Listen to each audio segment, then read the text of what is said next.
because it got 13 nominations, which is tied with 3 other movies for the second most nominations in movie history for the Oscars. And then exactly a week after the nominations came out, the lead actress, who her name is Carla Sofia Gascon, had all of these offensive tweets dug up that are like, Godswill, they're really bad. Like,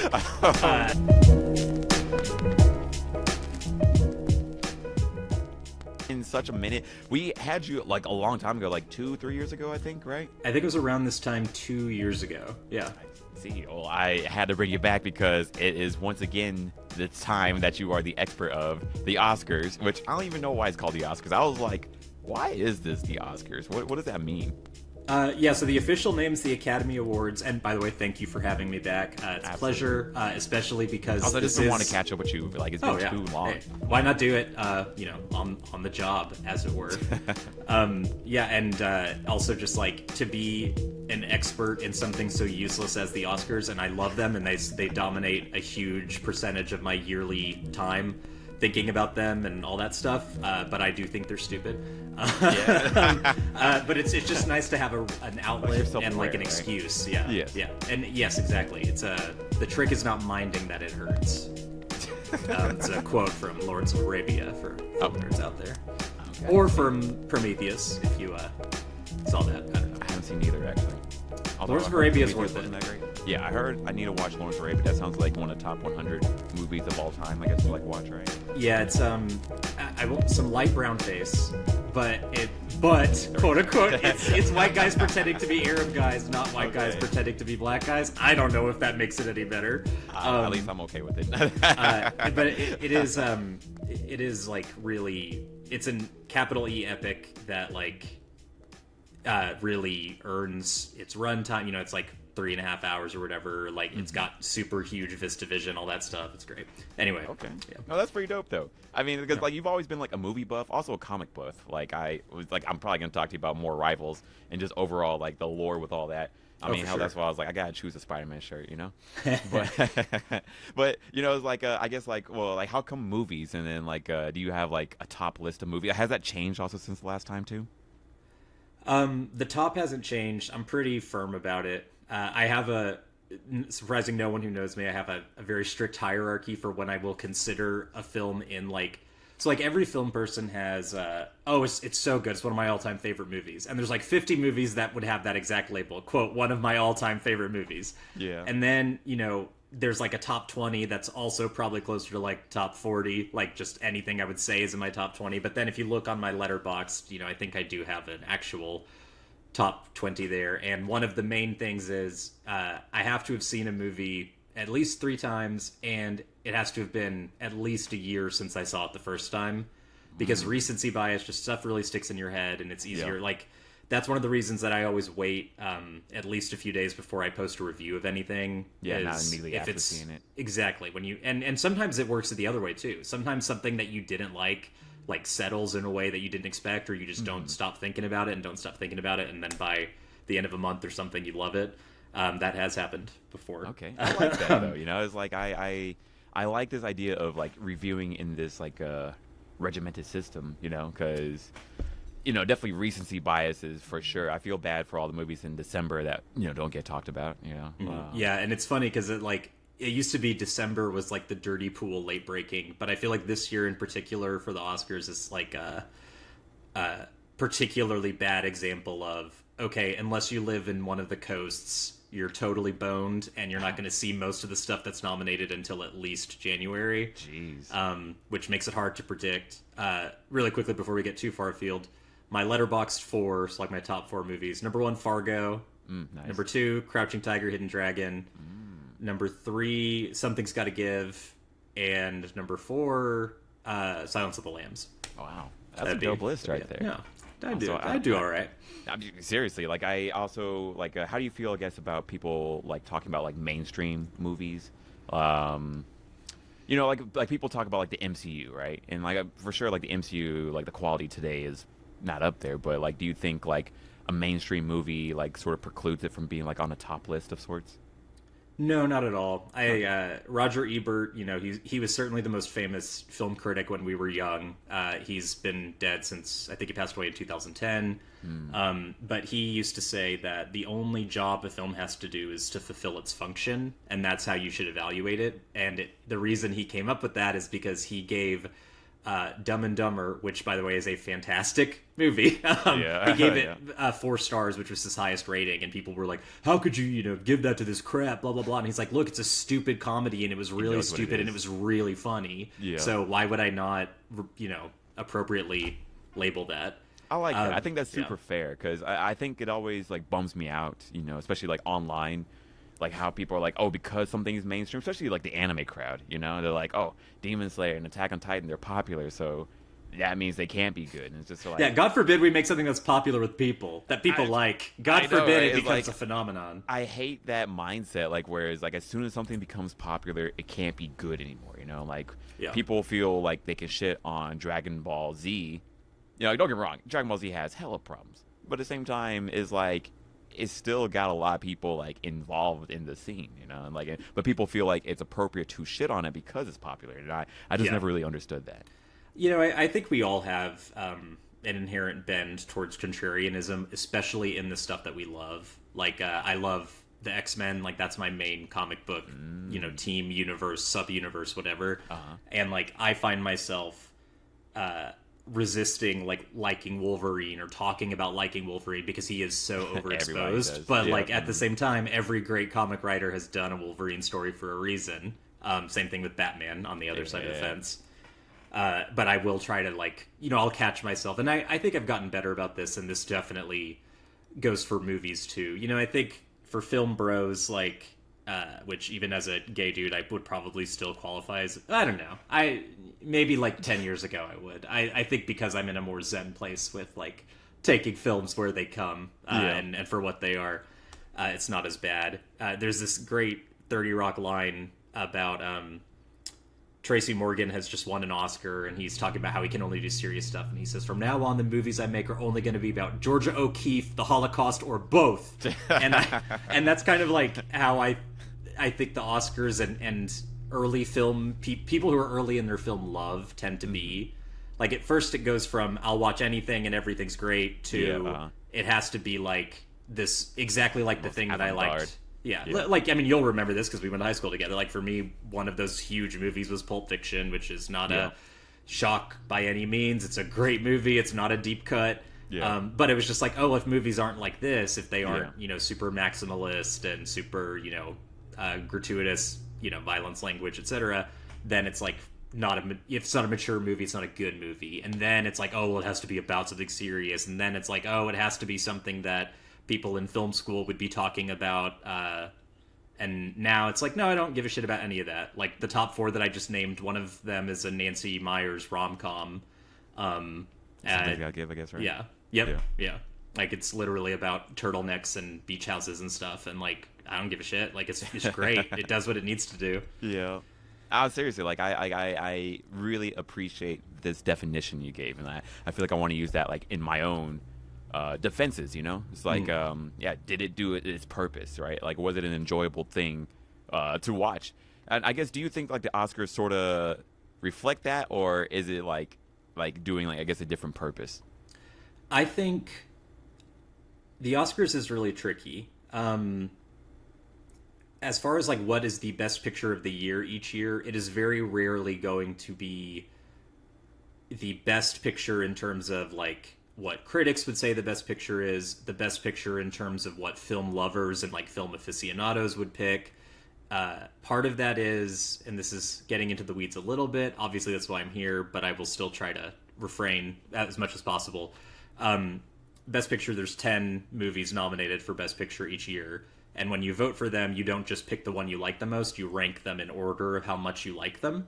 Okay. Ranked, I guess the voting system that everyone's trying to go for, right? Exactly. It's a preferential ballot, and that's the only one. That's not how they do any of the other categories. But because of that, the things that win tend to be the things that get the most number 3 and number 4 slot votes across the board, because each place is assigned a certain number of points, basically. So that's how Green Book beat something like Roma. Like Roma is a masterpiece. I think most people would have considered it the best film of that crop. And instead Green Book won, and it's because they had enough old people left in the Academy who thought they were doing something really exciting and progressive. And but also I heard that movie wasn't like, because I didn't even see either, unfortunately, but I did hear a lot of, I guess, critique about Green Book, like where it's like sort of lazy, you know, like progressiveness, I guess, with it. Look, it was a great movie to see at Thanksgiving with your family because it's like neoliberal positive message. Everyone feels good at the end of it, but it is got white savior stuff out the yin yang. Like it, you know, it's just very lazy. It's a very lazy choice. Yeah, okay, that makes sense. But it's also Mahershala Ali. Like I don't think there's anyone on earth, unless they're an idiot, who would just be like, I don't want to watch a movie with him in it for 2.5 hours or 2 hours where he's the lead. Like I who would say no to that? Absolutely not. Yeah, I mean, he's the biggest reason I was excited for Blade, which is that even happening?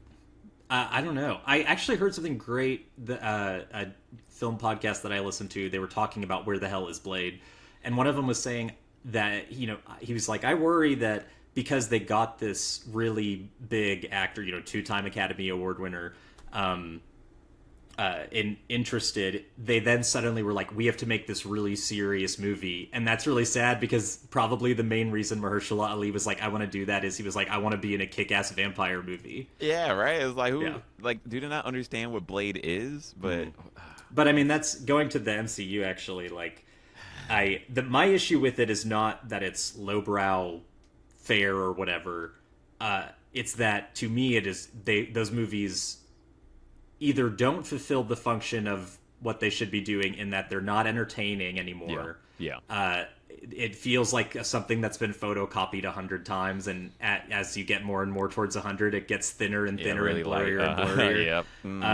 And that's a bar right there. I really like that. Oh, you're welcome. You can have it. I'm taking it. And also just like this is a little hairy, I guess, but you know, people gave Martin Scorsese a lot of shit for talking about them as theme park rides. I don't think that theme park ride movies are a bad thing. Jurassic Park is also one of my favorite movies, and that is something that I would say is a great movie and a theme park ride. I mean, literally, it is a theme park ride. But it also, they eat up more and more in the ecosystem of filmmaking, and what people forget is that, you know, Legally Blonde is a movie that made like $100 million, and it was made by a studio for $20 million. But now studios only make superhero movies or Tom Cruise action movies, and all of those movies cost $150 million a pop to make. And to get anything back from it, you have to make $300 million. Yeah. Or it's a failure. And so you can only make so many of those a year. And if you're Disney, and Disney now owns close to 75% of essentially the means of production of Hollywood for television and film, which is disgusting, but, you know, it's its own thing. It's just like, you're just pouring more and more money into these movies that are getting worse and worse, and that are costing more and more in terms of the movies we're not getting. And the good stuff is still getting made, obviously. Like, I think this is a fantastic crop of Best Picture nominees for the most part. There's one real stinker that I have a feeling we'll talk about for quite a bit. Okay, yeah, about to ask is, like, do you think like this is worth it? Like, I haven't even looked at the list honestly, and I was like, tell me what's like popping out there.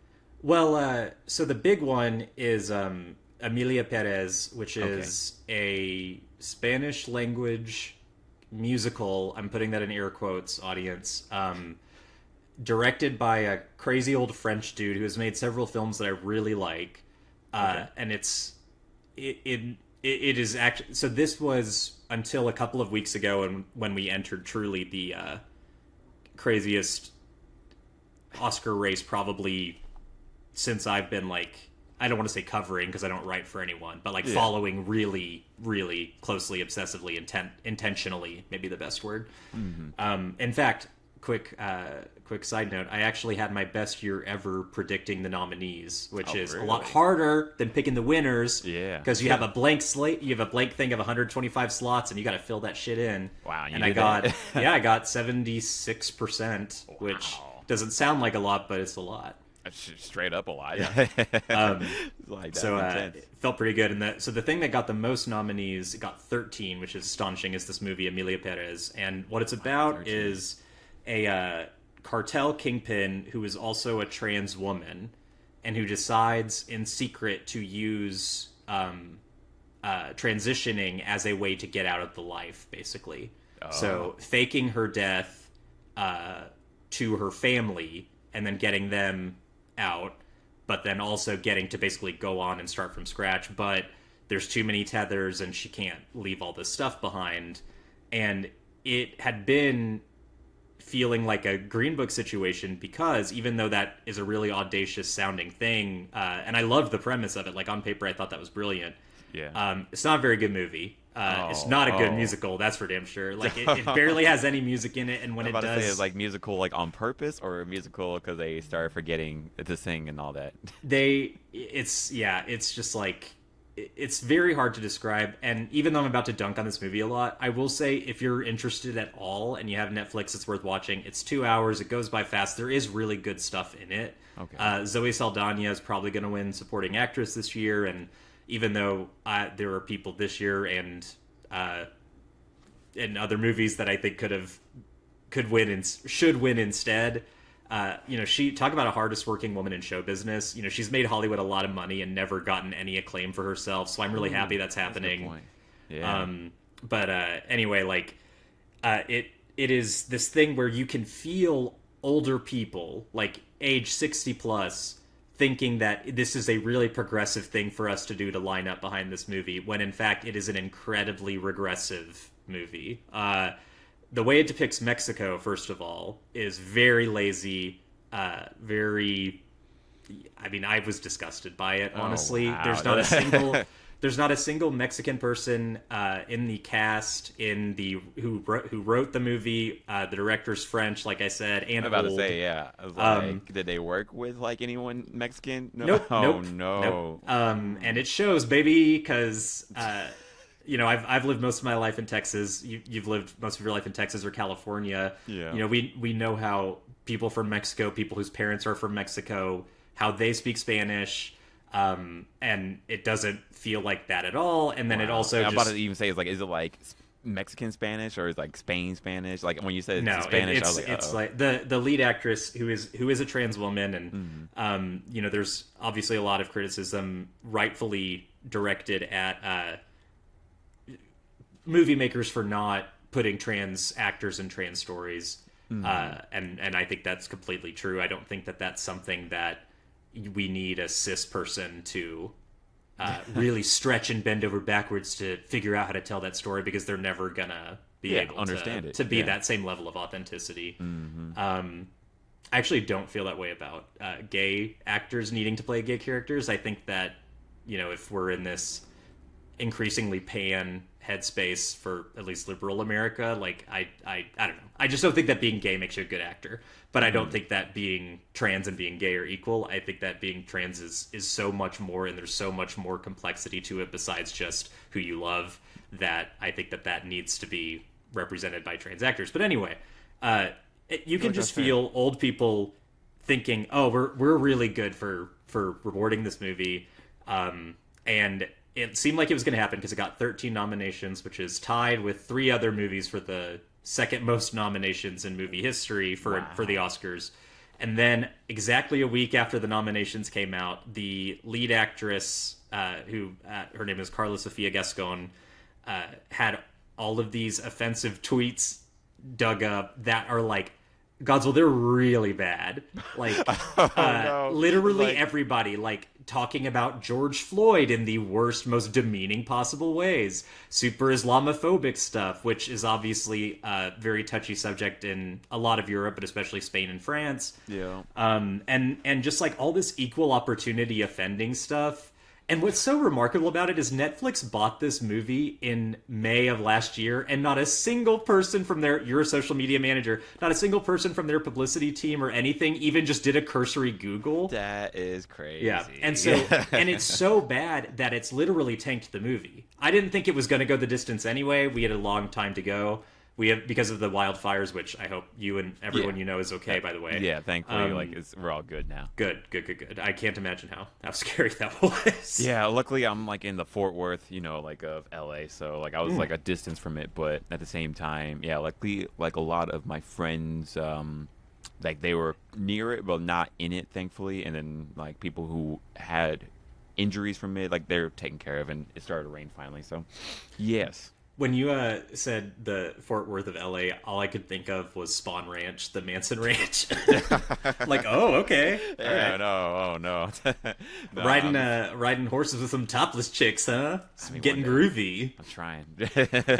just out here, man. Watch me run this place. But yeah, no, luckily like we're a distance away. But yes, continue with that. Like, yeah. I'm also looking up these tweets now myself. Yeah, they're pretty, again, equal opportunity offending. Go out. And it's just like, I don't know. I just have never seen a movie die on the vine that profoundly in the time that I've done this. There are a few things that have happened that are kind of comparable here and there. But for the most part, either the quote-unquote damage is done and the person kind of still goes through and it just makes everyone very uncomfortable the whole time. Yeah. Like Casey Affleck is a perfect example of that. He stole Denzel's third Oscar in 2016 for Manchester by the Sea.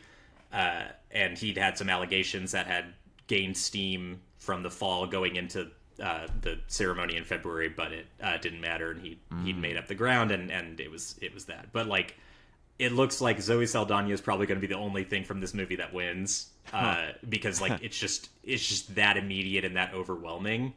And on the one hand, I'm relieved because like people, especially transcultural voices, had been like all caps shouting like stop rewarding this movie for so long.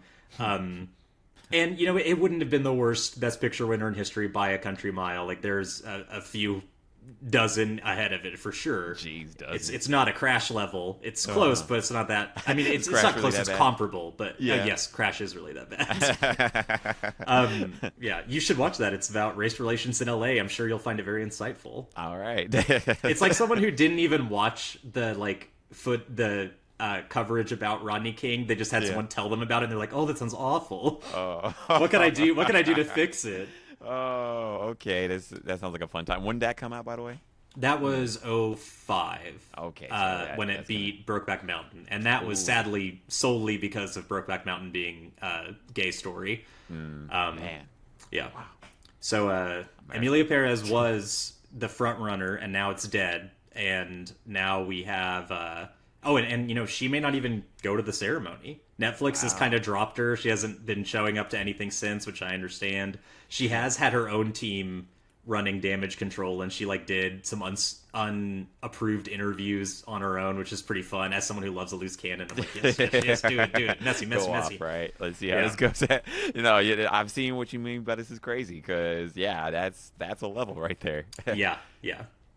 It's just like if I was really plugged into politics in another country, I don't know that I would feel. I mean, I would never say anything like any of the stuff she said, but I don't know that I would feel like completely like it would be completely inappropriate to comment on like a current happening or something. Yeah. But I definitely don't know that I would go in that hard on someone else's stuff. Like that, is like I feel like once you're a star of. If you're really serious about getting into this acting world, then you just gotta know to shut up. Honestly, you don't have to say anything online. In fact, you really shouldn't. If anything I ever do makes me famous, first thing I'm gonna do is scrub those MFs, pay a private detective to double check everything. 100%. I think that's the biggest lesson. Honestly, I always feel bad. For me, my personal rule is if your tweets were bad before 2012. Hey, we were different people. But if you're saying shit 2012 on, okay, unfortunately, that's all fair game. We all know by that time, the internet, what you say on the internet, stays forever. Especially, if it's, recent shit, nah, you're done. Yeah. What are we doing? Yeah. Man, that's crazy. But, okay, so that's one movie. Yeah, so now, let's see, and I should have had the list up, anyway. I mean, honestly, this is really good that you're doing this like just from memory too, and like knowledge. You know of, what? like, We the whole should test situation. it. Okay, here. Let's see. From memory, because I didn't get the tab finished. The Best Picture nominees: Emilia Perez, I'm Still Here, a Brazilian movie about political violence, I believe in the 1980s. That was a really surprise inclusion. Nickel Boys, which is an adaptation of a Colson Whitehead novel. He wrote Underground Railroad. I mean, he's a genius. That's three. Also, I'm looking at the list myself, Anora, which is about a sex worker who falls in love with and marries the son of like a Russian oligarch. And that is kind of picking up a lot of the steam. I'd say people are kind of defaulting to that being the new front runner. It won the grand prize at Cannes last year. The Brutalist, probably my favorite of the bunch, which surprising no one. It's a three. Well, actually, it is. It's not a Holocaust movie. It is about two Holocaust survivors, but it's not a Holocaust movie. Okay. Okay. Cool. But it's about an architect who basically matriculates from Hungary to the United States in 1950s and sees an opportunity to kind of regain this career and this love and this passion for architecture that he once had with this wealthy patron, but he's a rich white dude who thinks he knows everything. Yeah, it's great. And that's the one that famously to, I guess, me and my crowd, is 3.5 hours long and had an intermission, which baller. If you're going to ask me to commit my time, I love that. Call your shot. Give me a bathroom break. Yeah, I personally need that too. Actually, I think that's a great idea. And that's the thing. Like, same thing with really quickly with Marvel. Like, the other thing that drives me nuts about those movies is they keep getting longer and yet they have less going on. So it's just like more and more padding. And I'm sorry, the one thing that I will never have more of in this earth is time. And if you're gonna waste it by like one of three gray backdrop, punchy fight scenes, like I'm just gonna go to the bathroom now. Like, I don't give a shit. Like, it's so boring. Yeah. Anyway, okay, so we have the Brutalist. We have. Yeah, I'm blanking. It's because you did good. Like, I'm near this. I'm on the spot. A Complete Unknown, which is the Bob Dylan movie, with Timothée Chalamet, which I actually really liked. Okay, I didn't know if it was good or not.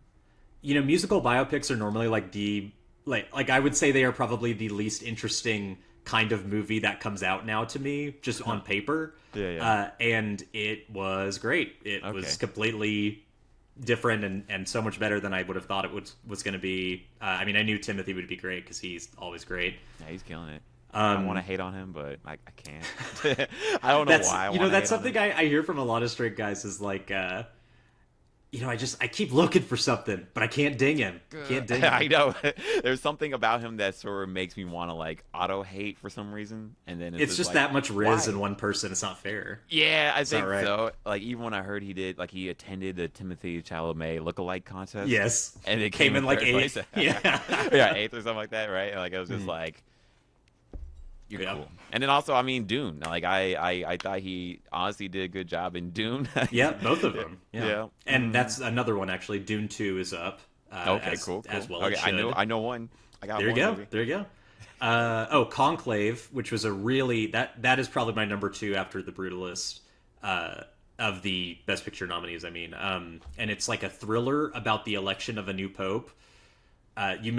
I feel like we may have talked about it a little bit last time I was on. I really hate the Catholic Church. I loved this movie. It was so good. Wow. It was the perfect thing to watch. It came out the weekend before the election. And it's this really beautiful humanist thing about, like, look, when this many people care about this, like, the stakes are really high. And so it has these really intense, discussions and disagreements about the role of faith in the modern world, what the Catholic Church should be doing, what it shouldn't be doing, the role of women, the role of queer people, the role of trans people, etc. Like, it's also just it feels like you're watching like the Pelican Brief, like a crazy level, like screw tightening thriller. Wow. Highly recommend that one. Okay, I got look into this. The Substance, which was also great. It's a satire about body image stuff. It's a horror movie, but like more of a body horror than like a scary horror. And then Wicked, which I also still haven't seen. Wow, you haven't seen it? Everyone I know saw it over Thanksgiving, and then when I got back to town, I didn't have anyone to see it with, and I just keep hitting snooze. You know, I've seen the musical. Seen it yet. Okay. It's great music. It's a fine story. They do that thing where this is Wicked Part 1, speaking of Dune, but it only covers the first half of the story of the musical, and yet it's longer than the entirety of the musical. So that also kind of had me, that plus the trailer looking really ugly, just had me not wanting it, but it made a shit ton of money, and that makes me happy, I guess. So, it's good. Okay, man. You know, as long as, like, you feel like it's worth it, because I haven't seen it yet, but some people are telling me to go check it out. There's just so many movies to go check out, and I think I'm feeling a little overwhelmed on, like, what I should go. Like, I'm also feeling more lazy these days, you know? The past 3 years, you know, since moving back to Austin, really, like, I've found my total movie going is probably the lowest annually it's been in any time previous, just because I just keep saying to myself, I don't feel like it. It's like, well, that's not really a good excuse if I'm not doing anything else. Like, because I know I'll feel better when I go see something. Yeah, that's good. But yeah, I think same thing for me too. I'm just like, oh, everything's so expensive these days, you know, to go out.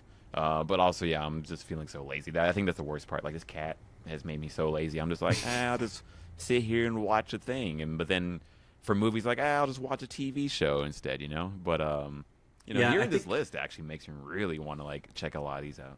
Yeah, there are some really good ones. Like, I think the only one of these that I would say is, like, a bad movie is Emilia Perez. And even then, it's a 2 out of 5 star, not a 0 out of 5 stars. Okay, not like totally like a waste of time or anything. Yeah, not at all. There's definitely good stuff, and like I said, the guy who directs it is this really unhinged old dude. He made a movie I loved in, I think it was like 2012, called Rust and Bone, with Marion Cotillard, the really foxy French lady that was in like Inception and Dark Knight Rises, and and it's about a woman. She's an orca trainer at like a French version of SeaWorld, and she gets her legs bitten off. And then, as she's recovering from that, starts this romance with this nightclub bouncer. It's so crazy. It's so good. All right. I was not expecting any of those scenes. Yeah, yes. I know, right? None of those words should really go together. And like, does that really work together? But hey, I believe you if you say it does. That's hilarious. I was also looking her up, and I was like, yes, I know exactly who you're talking about now. Man, that's dope, man. Like, at least I appreciate you really explaining like this whole list. And then, has there been like a favorite Oscars? Like, I'm pretty sure I asked you this last time, but like a favorite, like best picture that really deserved it, that you're like, yes, people should go watch this. Oh man, I mean, I probably mentioned it last time then, but No Country for Old Men. That's not only the year that got me to level up my filmmaking.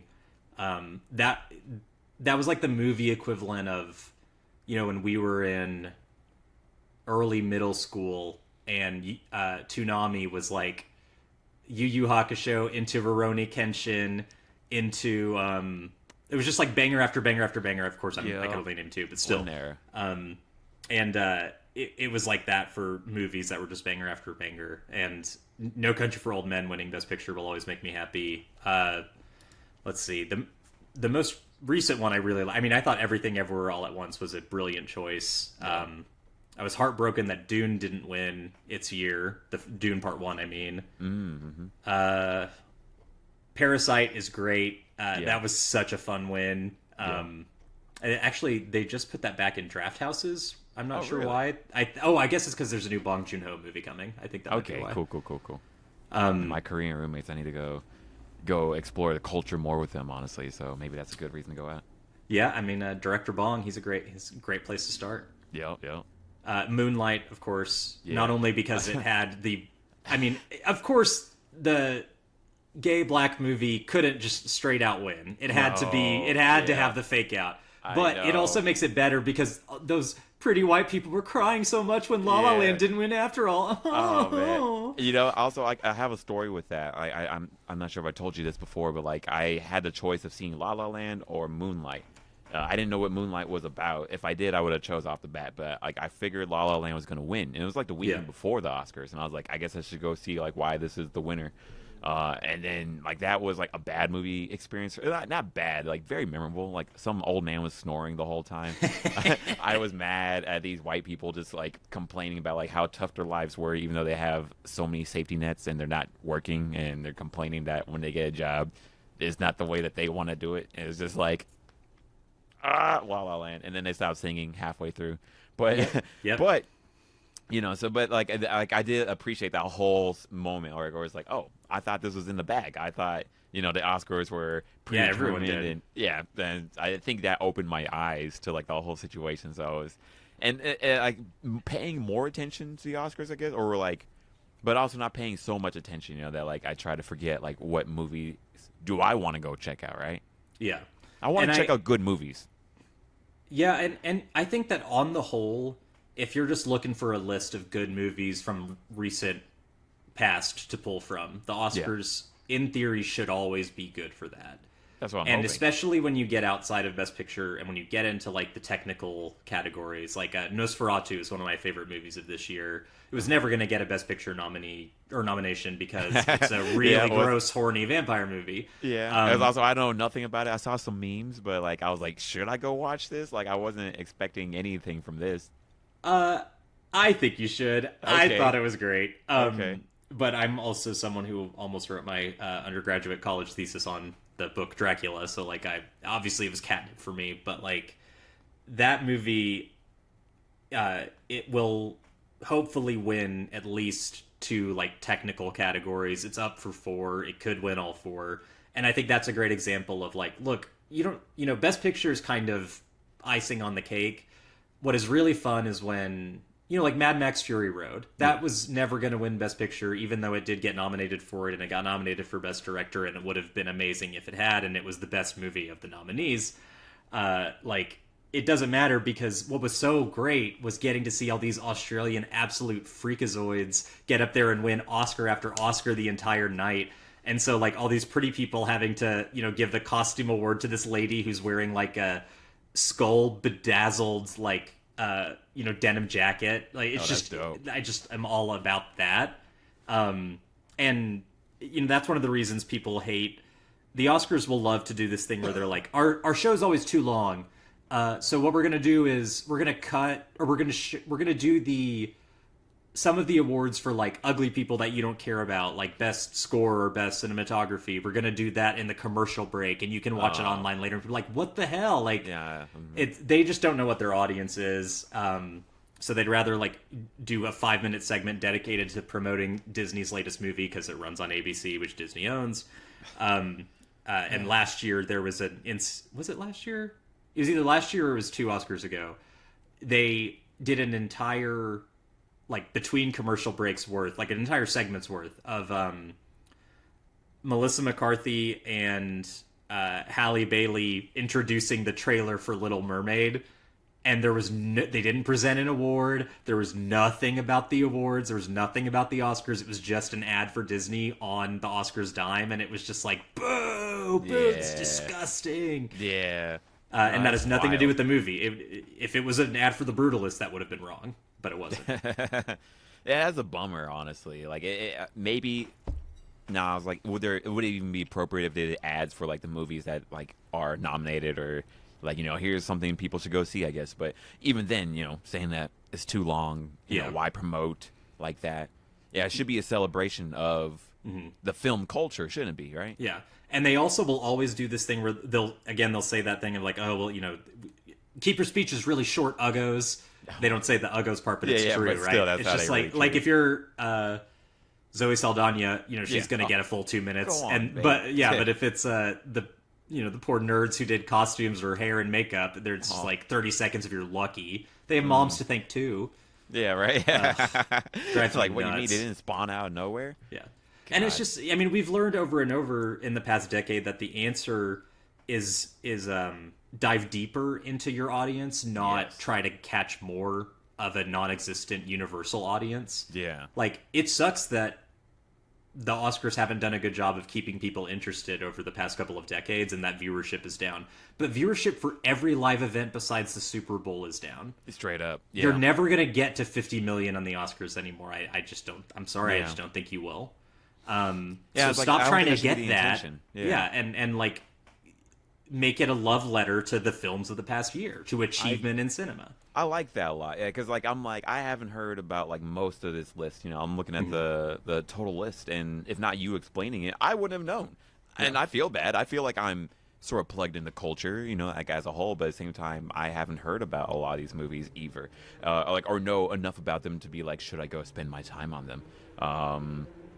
So it's like these movies aren't for everybody in that way. It's like Yeah. common America or like average America wasn't really ever going to be super about this. Maybe for Wicked, maybe for Dune, but even then. Yeah, and I mean, when to thread that needle with like MCU stuff and just kind of highbrow versus lowbrow, mainstream versus indie.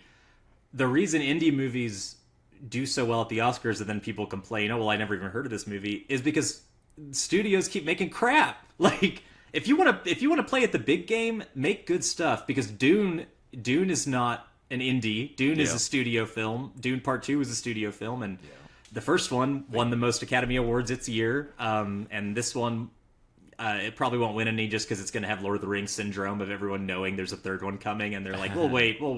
Yeah. But like, just get good or get gone, man. Dark Souls rules. Straight up, I love that. I really love that, and like I agree. Like I like everything you have said so far already is just like, dang, that is a bar. Like, get good or get home, right? Like it's like the reason Disney movies or MCU movies aren't popping these days is not because they're just comic book movies, is because they're not good movies. They're not entertaining. I mean, like I watched Eternals. I think that was like really like the last one I watched, and I was like, meh. And that one was at least a director's piece. Yeah. And like it had a vision to it. You could still tell it got muddled, between finishing filming and post-production and stuff. But like, it just doesn't.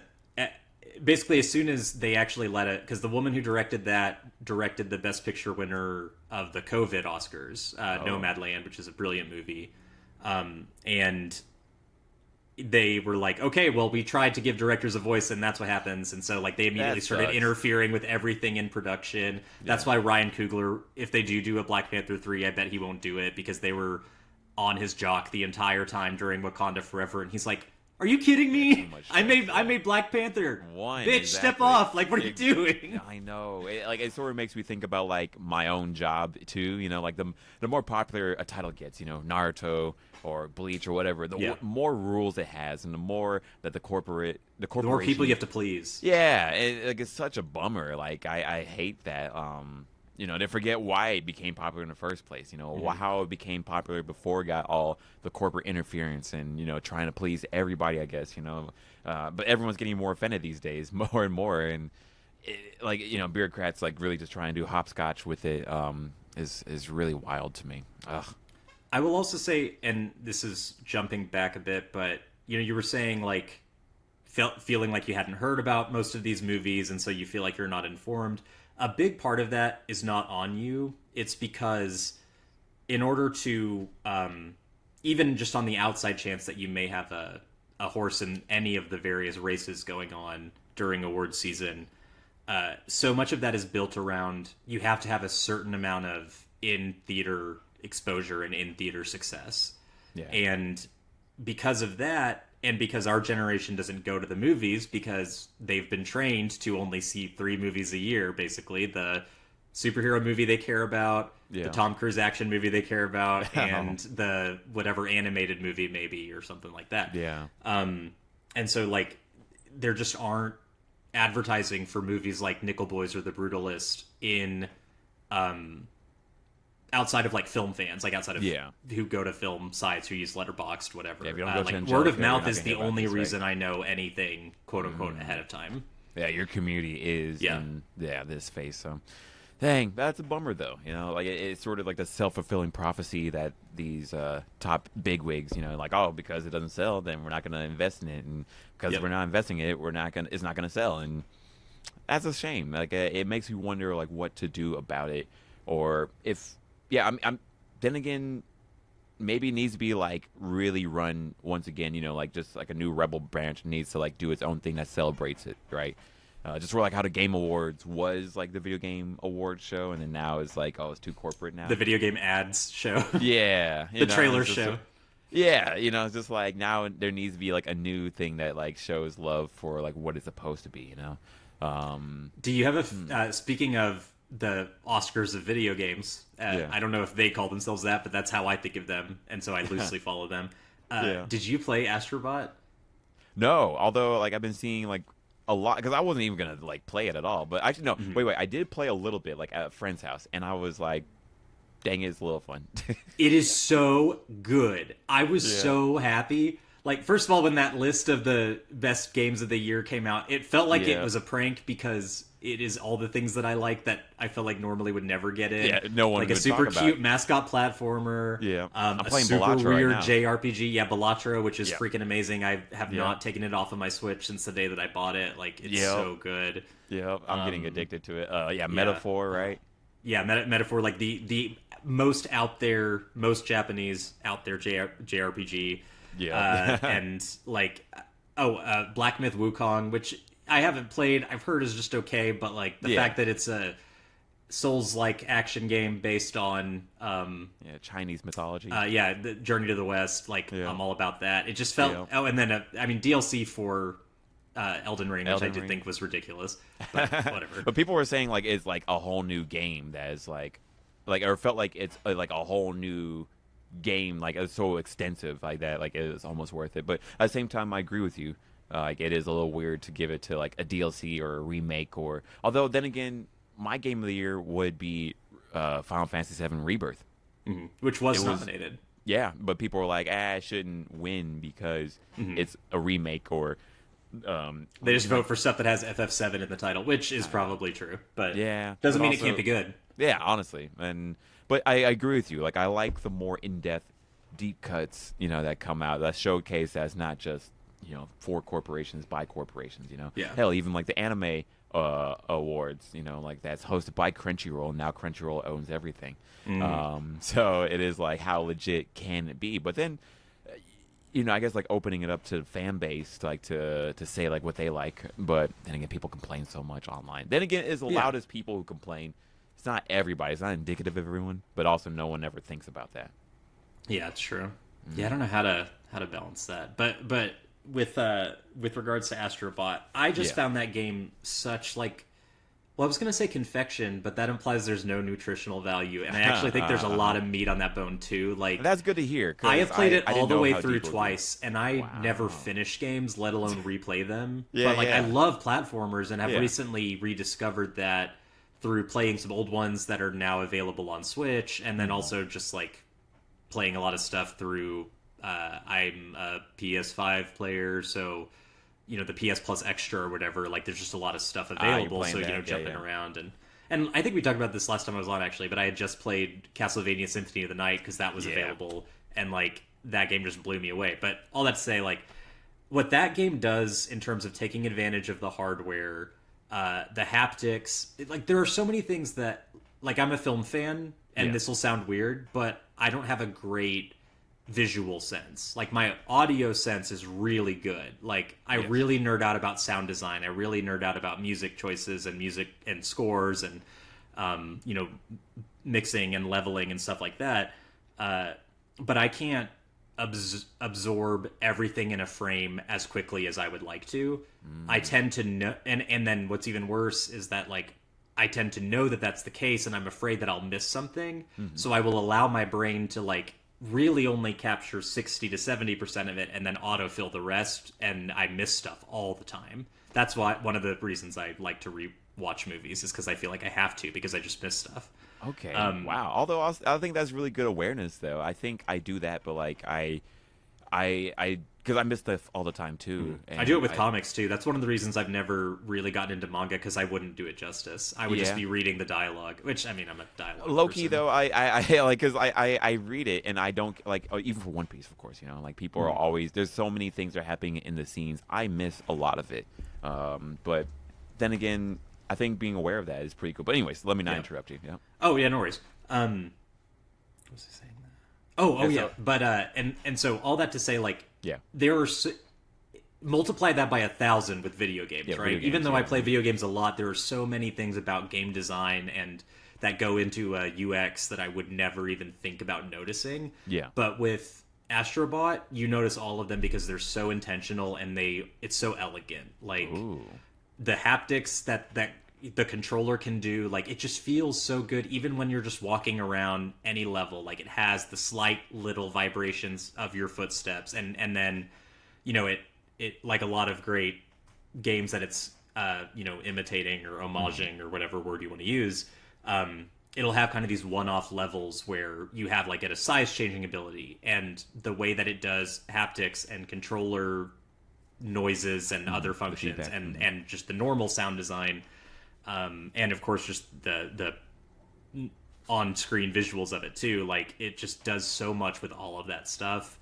It's, I don't know, it's just a miracle to me. And I loved the Astro's Playroom demo. It's a demo, and like I played it and didn't really think about it again, but I played all of it, even though it was like 4 hours and I wanted to get into my PS5. I was like, this is so cute and it's so fun, and I love, the adaptive trigger stuff they're doing, which they do a lot with. And then of course it's, you and I are longtime PlayStation people. With the whole franchise. Yeah, and the fact that it even though it's not like it has a real story, and it's not like it's revolutionary by any means in that regard. It is fun to be like, oh, which one are we going to get next? Oh my gosh. Like when I got the Ape Escape stuff early on, I was like, yes, Ape Escape. Yeah, okay. It's fun. Okay, for some reason, I don't know why I felt resistant with that too. I had heard like it was a beautiful game. But hearing this really makes me want to check it out. So yeah. I will say, if you just like, you have an afternoon where you can really just relax and dive into it, you spark one up, dude, and you just are present with it, you will have the time of your life. It's like when you watch really great Looney Tunes cartoons and you're just like, this is just a master at work of this thing. All right, you sold me. I think I'm with it. I think I need some happiness also, Yes, it's a good choice for that. Good, okay. Not like I'm depressed or nothing, but I think I've just also been diving into like really hardcore shit recently too. Well, yeah, I mean, the Game Awards have a similar bend to the Oscars, I think, in if it bleeds, it leads almost. Like if it, and I think part of this is, we want stuff that, like Last of Us 2 beating Animal Crossing. That's ridiculous. Animal Crossing was Animal Crossing during COVID. Like, shut up. Yeah, save the world. But because Last of Us 2 is, it feels like a movie. Yeah. And it's super dark. It's super serious. And I mean, I hate to dunk on something that has LGBT content and that gamers seem to either, well, I was going to say forget or not notice, but it's because it's lesbian, so of course they're fine with it. Shocker. Yeah. But like that is just such a classic. Like it's like you don't even realize that you're not the stepchild on the outskirts anymore. You're still acting like you are, though, because you feel like you have to have all of this super serious stuff to be taken seriously. But hey, Astrobot, that's kind of the antithesis of that, I suppose. That's pretty good. So you think that's like a changing sign of times, or do you think like I guess like with gaming, is that a changing sign of times? And then also with the Oscars, like how you said, like Emilia Perez, like they're doing that because of that. Do you think like the guard is going to change for films, but do you think like this might be a changing sign of times, like of more inclusivity as like a mindset for gaming? It's tricky for gaming versus film because film has the boomer issue that so many other mediums do, where like the reason stuff like that, stuff like Emilia Perez, stuff like Crash, stuff like Green Book wins is boomers thinking that it's great and boomers having a disproportionate voice like they do in all things. Yeah. And that the Academy has... It's wild to still have like such a overwhelming voice in everything still. Yeah. And the nice thing is that the Academy has done a great job of basically like taking away memberships from people who haven't made movies in a long time, and also just inviting a ton of new diverse voices in, and it has made a difference. It's been really intentional, and like that's how we got Moonlight winning. That's how last year Oppenheimer and Poor Things were the two big winners, and Oppenheimer would probably have done well in any year. Poor Things would never have done well with traditional Academy. and the year before that, Everything Everywhere All at Once, and then a very postmodern adaptation of All Quiet on the Western Front were the two big winners, and those are both very new Academy picks. And by that same token, this I call it capital O, capital A, Old Academy, and capital N, capital A, New Academy. What New Academy does that Old Academy does not do, and I don't like this, is New Academy, if they like a movie, they just check that box everywhere. They don't partition at all. Whereas I'm very much like, no, you need to be sitting there and thinking like, okay, I loved Nosferatu as a movie, but I don't need to vote for the score costuming as much as like I feel like I need to vote for the costumes for the cinematography or something. That makes a lot of sense. And I think that's very fair. Yeah, like how you said, Emilia Perez got 13 or nominations, right? But does it deserve really like all 13? No movie. Not even a movie I love deserves 13 nominations. I think that just betrays laziness. Yeah, like that's why. Like low key, I was like, is it really that good? Like 13. No movie is, like, because the movie's different aspect. And this will answer your question, right? The movies that it tied for second most nominations of all time are Titanic, which Titanic, I love Titanic. Yeah. Not because it's a good movie though, like it's because it's a fun, bad, stupid, over the top, ridiculous movie. Like technically a good movie? No, absolutely not. Yeah, thank you. Okay, I'm glad you said that. It's awful, but it has one of my favorite bad lines in a movie ever, even though it's a Best Picture winner. Oh, I'd rather be his whore than your wife. So good, man. Even Winslet got sunk by it. No pun intended. Oh, that's hilarious. Okay. Titanic, Ben-Hur, which is a good, like epic movie, and that was also in the early 60s. So 60s, gotcha. And then La La Land, which 13. Shut up. Yeah, wow, that's so much. And then the one that's got the most of all time is All About Eve, which did go on to win Best Picture and got 14 nominations, and that is pretty hard to argue with any of them, I will say, because it also got like 2 Best Actress nominees, 2 Supporting Actress nominees. Like all of this stuff, like it just hit it out of the park. Also, I'm just like, I'm just putting all this on my list right now. I'm just like, okay, I guess I gotta check this one out just to really see if it's that great.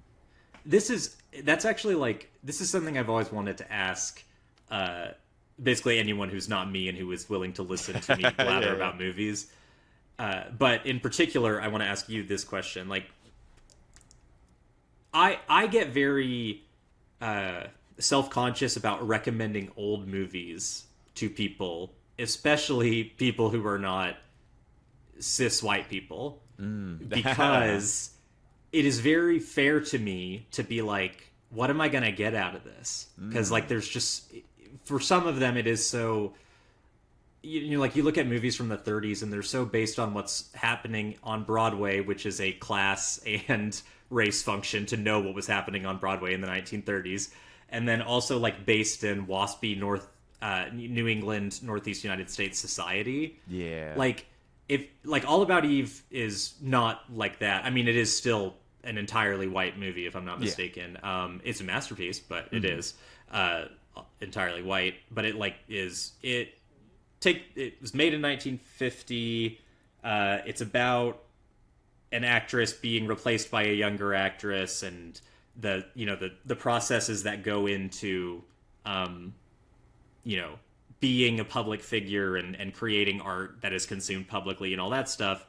So like, as a black man who, as far as I know, is not particularly interested in that conversation of like, what is acting, what is public versus private, all that stuff. And like, I don't know, maybe you're a huge Bette Davis fan, but yeah, exactly. I like, does stuff like that do anything for you? Am I right in assuming that it would just be like, why are you talking to me about this, dude? Because like I feel you with that actually. Like, and I had that feeling. I recently, sort of like a year or year and a half ago, I saw 12 Angry Men for the first time on a plane. Yeah, yes. Great movie. I loved it, and I was like, this is exactly what we need to hear today. I think society, because like La La Land made me feel that way for sure. It's sort of like, you guys, I don't understand how you guys think. You guys are thinking in such a way that is honestly foreign to me, and I think I watched that before I went to LA, live in SoCal, and it sort of warped like how I felt like I thought LA would be, and then it's like, oh, I live here and it's cool. And I was like, if it's like a group that like I don't understand or like I'm just not of, will I like it? But when I watched 12 Angry Men, that gave me hope. Like, where it's like, you know what? I really do need to give like more black and white movies a chance. I just haven't even checked them out, to be honest. Yeah. And I'm thinking, because like I did have that fear, like whereas like, oh, this is such a different group to me, But I think also is like I try to have like that mindset open, like with K dramas and like Bollywood movies, like I'm maybe not the audience, but hopefully I can get something out of it. As long as it's a good movie, a good piece of entertainment, then I can get it. Like, at least I think there's something to get out of it. And yeah, I just want to open my own horizons too. It's like a lot of these movies you're talking about, for Best Picture or nomination that, like you say, are worth watching. I'm like, okay, I need to check it out and like see what I think about it. Yeah, it's like I just want like good entertainment overall. It's like and I've had like my own issues with sometimes people are like, oh, this is great and I didn't like it, but I think I can sort of explain why I didn't like it versus like being a broad blanket of like, no, I just can't vibe with this. Yeah, it's interesting, right? And I really appreciate your answer because like that's how I feel too. Of the reason I love movies is that it is the most effective art form by far of putting you in someone else's shoes. And that's the thing I love most in the entire world is figuring out other people's experiences and what makes them tick and where they came from and what made them who they are. I love that. Yeah, like I think it's like a great way of seeing multiple perspectives, multiple lived lives without having to live the life necessarily. Yeah. And I know we keep going back to this. Well, I promise I have seen other movies, but I remember talking to my parents after they saw Moonlight. Yeah. And one of the things my dad said was, I never understood how little I understood what it is like to be a black man in America until I saw this movie. Yeah. And I was just like, I mean, I can't even imagine how it would have been like for him to realize that, right? Yeah. Because like, my parents are not normal boomers, thank God. Yeah, but like they still cool. have their their blind spots. We all do. Every human being does. And I don't know, that was such a moment to me of like, this is why I love movies, is that it can transport you if you will let it. If you'll get off your fucking phones and just I think that's pay the attention. fear too. Yeah, like that's the fear for sure. Like I think people are getting dumber. People are losing attention spans, right? People are like, it's getting worse for everyone these days. Education is going down. Like I think that's the fear of people being able to understand. I mean, literacy, media literacy, like overall, like it's just going down. And I fear like we're losing arts because people are unable to understand them or like to try new things. And there's a fear in every kind of fandom, right? Of whenever the status quo is challenged, and it's natural. I find it happening. It sneaks up on me from time to time in different arenas of like, if you're used to being, the dominant presence, any kind of carving out of your normally 80% of share, let's say, is going to feel really weird and really wrong. Yeah. But if you can power through that, you find that the stuff that comes in and rushes in to fill those spaces really enhances your life and your experience. Like I think movies are, I hadn't really thought about this until this moment, but like I think movies are a good example to look at in that framework of like, because people really passionately voiced this feeling of like, we have had it with a certain percentage of every movie, all the movies coming out in a year being like these classic American white stories of like, the dude war movie, the dude standing up for his family movie, the dude like, I don't know, the dude labor movement movie, whatever it may be. Yeah. The dude legal thriller, like just, you don't lose anything. Yeah. Because you're still going to make plenty of those movies. Yeah, exactly. And then you get so much more that really, it all just makes it better. Because film is always in conversation with other film.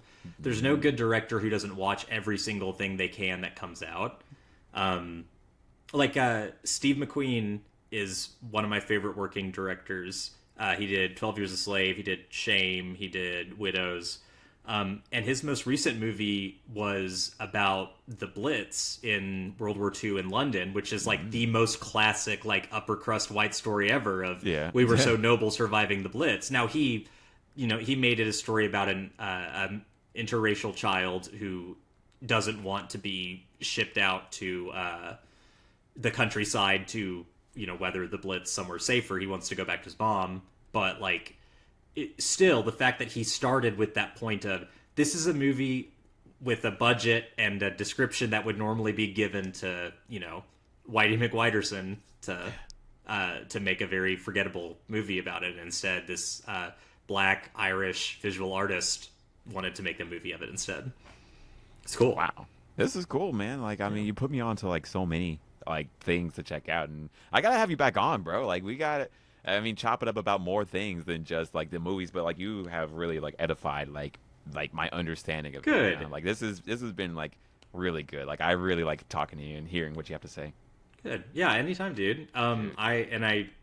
Yeah, that's the trouble with being someone of many interests, right? It's like I can talk about all of them for forever. Well, you talk about really well. Like I'm like, do I know what I like? It's like I love manga, One Piece, but like I really like how you laid it out, where I feel like I understand the layout way more, like what the Oscars are about and Academy Awards, like what just happened to Emilia Perez. I kept hearing about it, but I knew nothing about it.